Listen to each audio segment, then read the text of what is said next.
What's going on, world? It is your favorite creative here, and this right here will be the very first video on this channel related to genealogy, genetic genealogy, or generalized family history. Today, I have two reports that I kind of want to share with you. Depending on how long it kind of takes me to work through this first report is whether the second one makes it into this video or another one or not. So, where are we today? We are on the website genomelink.io. And GenomeLink is a website where you can take your raw DNA file obtained from any of the DNA testing sites such as Ancestry, 23andMe, and Family Tree DNA, and depending on what you feel comfortable paying for, there's a lot of additional things and reports that you can access. So, I am a black person. I am of the African diaspora. I am an African American. With that comes the notion that none of us are 100% sub-Saharan African. There will be some part of something else always there.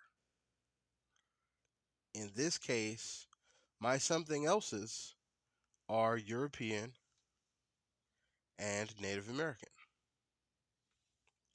Now, once again, it's not a surprise. But for the people that I've come in contact with about some of these potential kinships, it's a little bit of a surprise. It's a little awkward, it's a little uncomfortable. That's just how it happens. It's just the nature of what happened makes that be the case. It is what it is. So I expected to have European. My qualm, I'd say, between the European and the Native American is it's represented a little differently between each of the sites.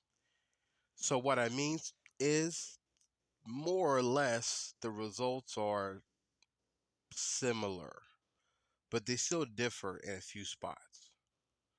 So maybe, because once again, I don't even know how long I want this video to be, but at some point I'm going to compare the Europeanness between the different sites and maybe even a calculator or two from GEDmatch to see how GenomeLink stacks up in comparison. So here we go. Let's check the report for European. There are 15 potential regions, and I came up with 14 of them. So we have Iberian, 2.1%, British, 1.1%, German, 0.8%, Northern Europe, 0.8, Southern Italy, 0.8, South Slavic, 0.8, Irish, 0.8, Roma, 0.5, South Balkan, 0.4, Hispanic Jews, don't know anything about that, 0.3, Eastern European, zero point 0.3, French, Central European Jewish, and Basque, all 0.1%. So they give you a breakdown about how frequently these different ethnicities that they've designated appear on your chromosomes. So with Iberian, it's on 17 of my chromosomes. And even though it's on that much, it only comes up as the 2.1%. British is on 14, German 11, so on and so forth. Southern Italy is on quite a bit of them. So that's really interesting as well. 15 chromosomes, 888784, and 1 Basque. So let's see, okay, so these ones did not come up. Just these three: Scandinavian, Mediterranean Islander, and Tyrolean Alpine. So now that we've seen them, let's see if we can learn more about each one. Because, as a student of history, I'm familiar with some of these, but not all of them. Okay, these are all the chromosomes that Iberia is on, and six more.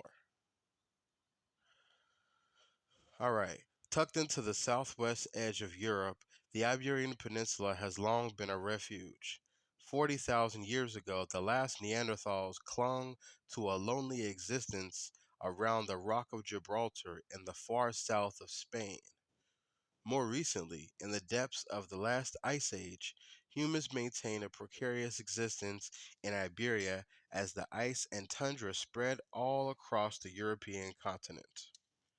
The Iberian Peninsula juts out from mainland of Europe south and west, becoming the westernmost edge of Eurasia, almost touching Africa. The uplands of the interior of Iberia present a dry and open landscape rare in the rest of Europe, with its southern facade harboring Europe's only semi-desert just to the north of the narrowing Mediterranean. Though the moderating winds of the Atlantic loom large in western Iberia, the south and east face the Mediterranean and reflect the climate of that region. Iberia is a land of diversity, the warmest, southernmost extension of Western Europe. So these aren't that long. I guess we'll go ahead and finish reading the rest of that. Due to its geography, Iberia was the last refuge of European Neanderthals, and after that, numerous modern human hunter gatherer societies. But the largest component of modern Iberian ancestry derives from farmers pushing out of the eastern Mediterranean, the ancestors of the cardio culture, which occupied the region for thousands of years and brought cultivation of wheat to the west. Shielded from the vicissitudes of cold climate and invasions, the Iberian Peninsula was sheltered enough to produce cultural innovations like the bell-shaped beakers, which later spread all across Europe 4,500 years ago. But 4,200 years ago, a mass migration of Indo-Europeans broke through the Pyrenees and replaced most of the indigenous paternal lineages. These populations spoke disparate languages, including Celt-Iberian, which was distantly related to Irish Gaelic. Further south, there were tribes like the Tartessians who founded their own cities and defended their territories from encroaching Phoenicians. Ultimately, these defenses failed, and the Carthaginians and Romans both conquered Iberia and reshaped it in their image. And yet, the greatest demographic impact was the Moorish invasion of the 8th century, as the genetic impact of Berbers and Arabs is clear all across the southern half of the peninsula. Today, Andalusia and Valencia are defined by their North African genetic imprint.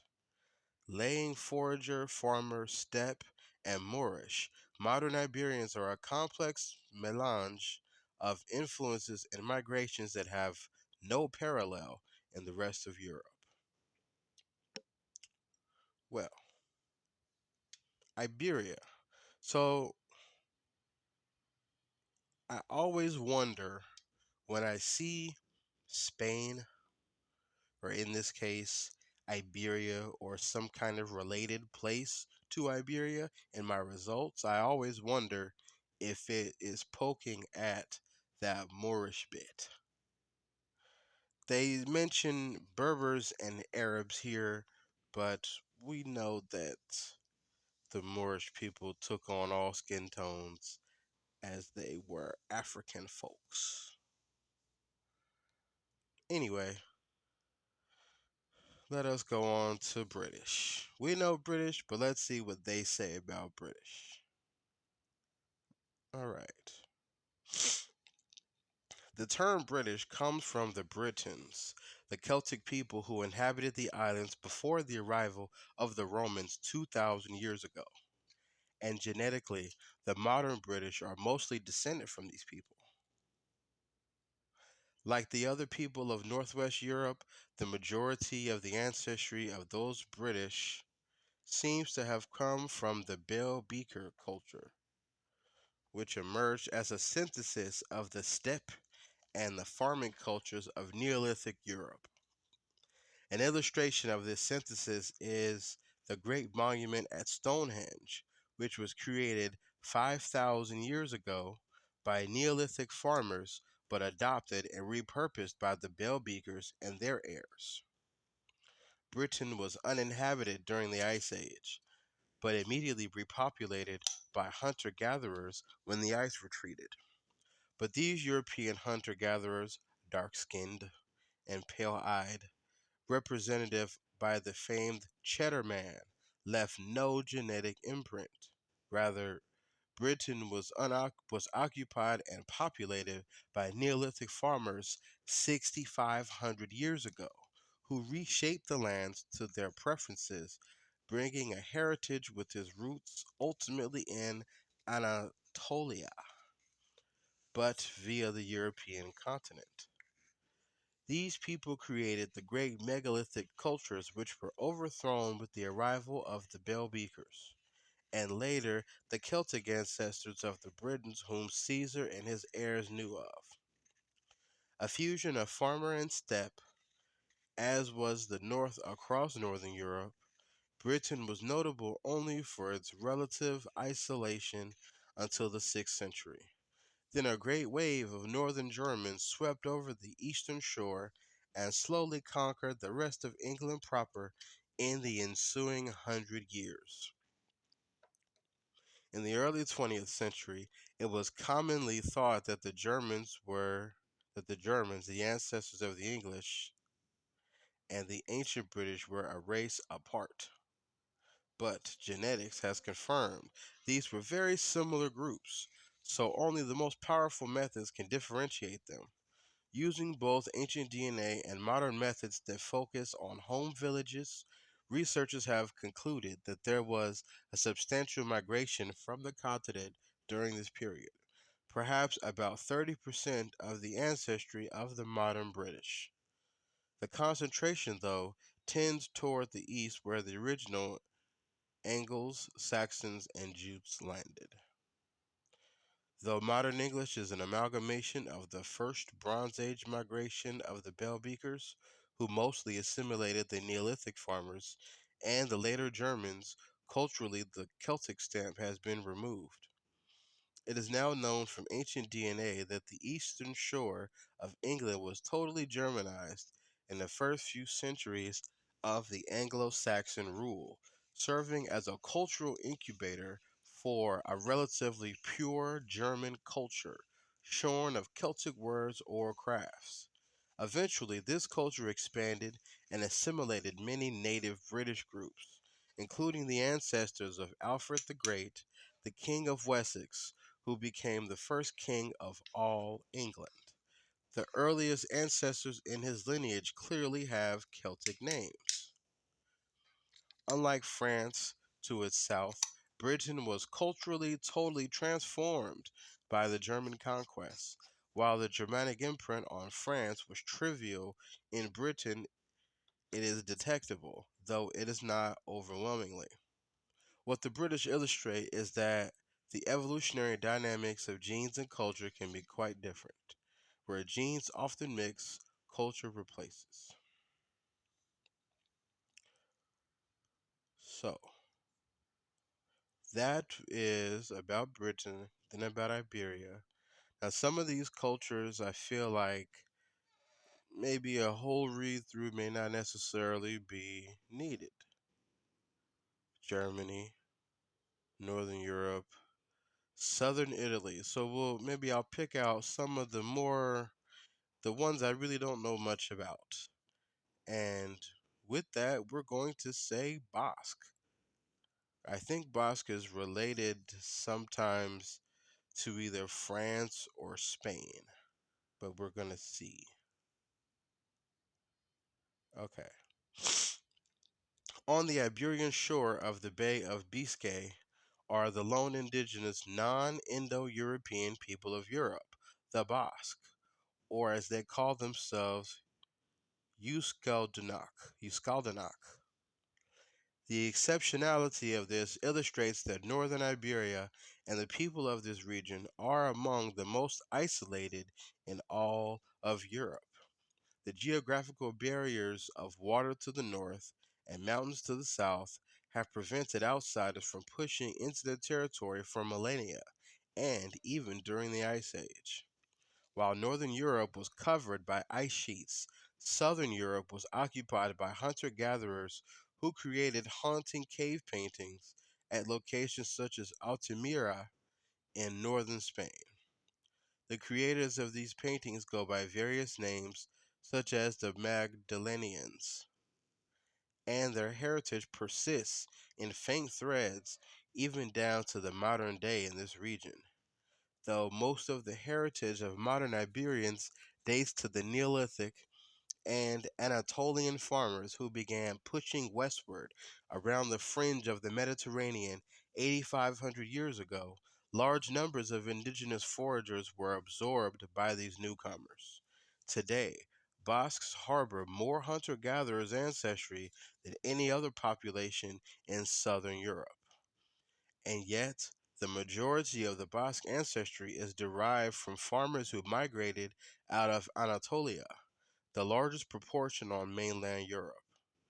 In this way, they're similar to Sardinians, who have the greatest farmer ancestry in Europe and did not speak Indo European languages until Roman antiquity, when the Paleo Sardinian language went extinct. Northern Iberia, in contrast, maintained its indigenous language because the Roman rule was always light, and this area also resisted and repulsed Moorish conquests of the south in the 8th century.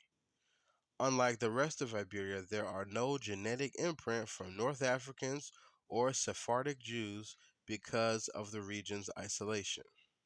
Nevertheless, the Y chromosomes of the Basques bear the hallmarks of Indo European ancestry. Even the Basques who speak non Indo European languages tend to carry Indo European Y chromosomes, in particular R1b. How could this be? The Roman historian Strabo points out that the Basques were matrilineal, in that they inherited status and power through their mothers. This shows exactly how the Basques maintained their heritage while integrating in Indo European men whose sons spoke the native language but had connections to the steppe newcomers who overwhelmed the rest of the peninsula 4,000 years ago. Basques are a chrysalis, preserving a Europe of 2,000 years ago with very little external ancestral imprint.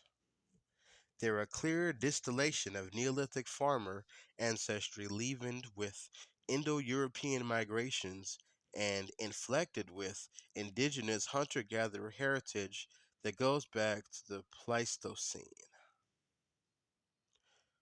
So let's pick out another region. Because personally, I've done a lot of research on what some of my would be European ancestors are and their roots. I come from families like the Shacklefords and the Broadnaxes, all formerly of Virginia, eventually going through Georgia on to Alabama. I am also from the Johnson or Johnston family of people that lived in Barbour County, Alabama. They are related to the Tellus people. So these lineages, to me, I thought were mostly Scottish, Irish, English, etc., etc. And those things are here, but I'm not really sure about the rest of the things, such as South Slavic, Roma, South Balkan, Hispanic Jews, and the Central European Jewish. I'm not really sure where those things come into play at. There doesn't seem like there's a much of a way to tell that currently, so we will just read the Hispanic Jews part, get a little insight about this. For centuries, Jews around the southern and eastern shores of the Mediterranean would speak of Golden Sepharad, their long lost homeland.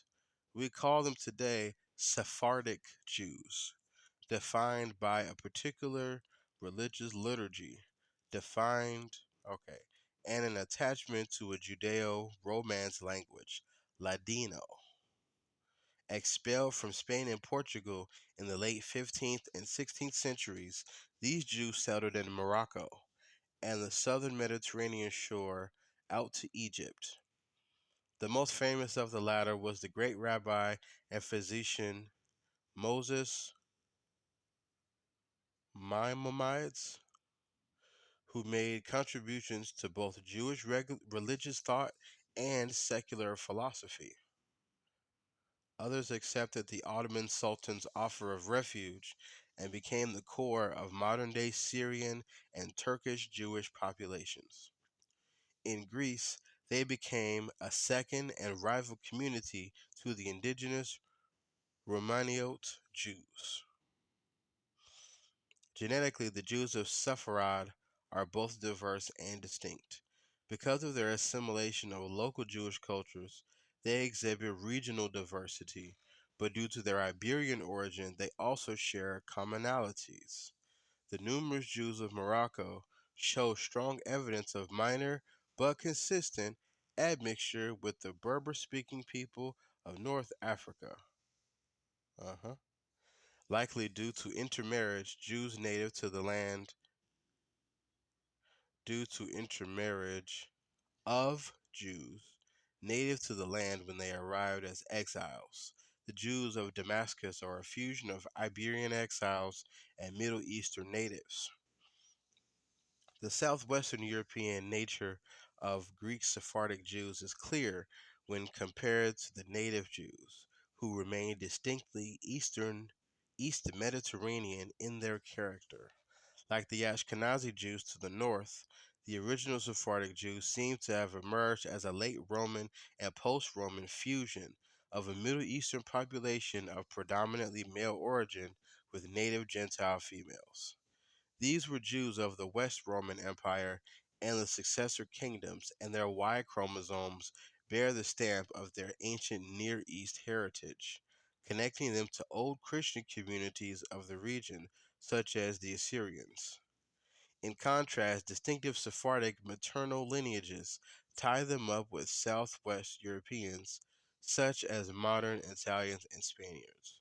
Unlike Ashkenazi Jews, though, Sephardic populations did not intermix with Northern Europeans, at least not until the expulsion of some Portuguese Jews to England and the Netherlands in the 16th and 17th century. It is for the last reason that the earliest modern Jews in England, like the 19th century Prime Minister Disraeli, and the United States, like the 19th century poet Emma Lazarus, were of Sephardic background. Today, though, most identified Sephardic Jews live in Israel, and many populations outside the traditional Sephardim, such as the Yemeni and Iraqi Jewish communities, are assimilating to this ancient, double exiled community. So, yet again, there's another mention of the Berbers and North Africa. Now, I think I'll maybe read one more and I'll get out of here to save the indigenous talk for another video. So we can go with South Balkan or the Roma. Roma's a little bit more, so let's see about Roma. And this will be the last region that we read about today.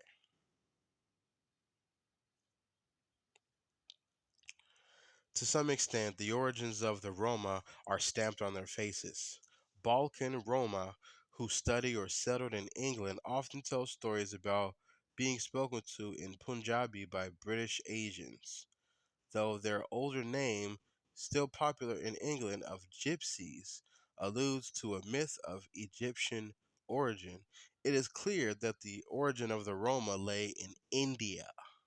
This was not clear when they arrived in Europe in the 1300s. Itinerant peddlers and entertainers on the fringe of the Byzantine Empire, the last political relic of ancient Rome. Over the next few centuries, the Roma wagons trundled across much of Europe as branches of their diaspora hunkered down in Spain, Germany, and England. There are Roma who call themselves Kale in Finland, Roma in Russia, and further to the east a related people who call themselves Dam in Turkey. Wherever they went, they brought their language, their nomadic lifestyle, and deep insularity. Modern genomics has answered the major questions regarding their origins and cleared away the mystery. Genetically, the Roma are clearly of substantial India origin, from one third to one half in the Balkans, to a lesser proportion to the west and north. Within India, their clear connection are the people of Punjab, in particular, those of lower social status and position. Culturally, the Roma bear many resemblances to a caste of traveling musicians and artisans called the Dam. Linguistically, the language of the Roma is clearly Indo Aryan, with affinities to the official languages of the Northwest like Punjabi. And yet, the faces of the Roma also bear evidence of connections to Europe, though the paternal lineages of the Roma are more than 50% Indian, suggesting a male biased migration. A substantial minority carry haplogroups deeply connected to the Balkans, though the Roma have scattered across the European continent, becoming indigenous in places like Spain as Gitanos.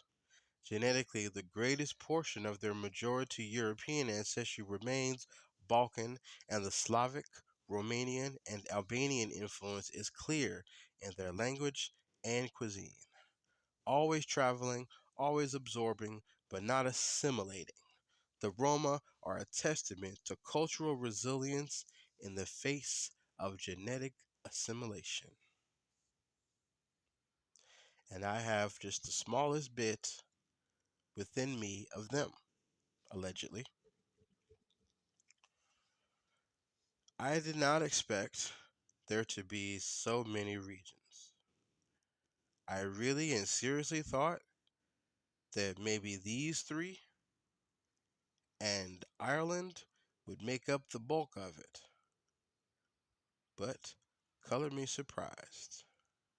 So, these are just some of the ethnicities that may come up when you're doing a European report on Genome Link. If you have any questions about what's being seen, or you can give a bit more historical insight, please do me a favor and comment down below. I would greatly appreciate that. Like, comment, and subscribe to get more from your favorite creative. Thank you.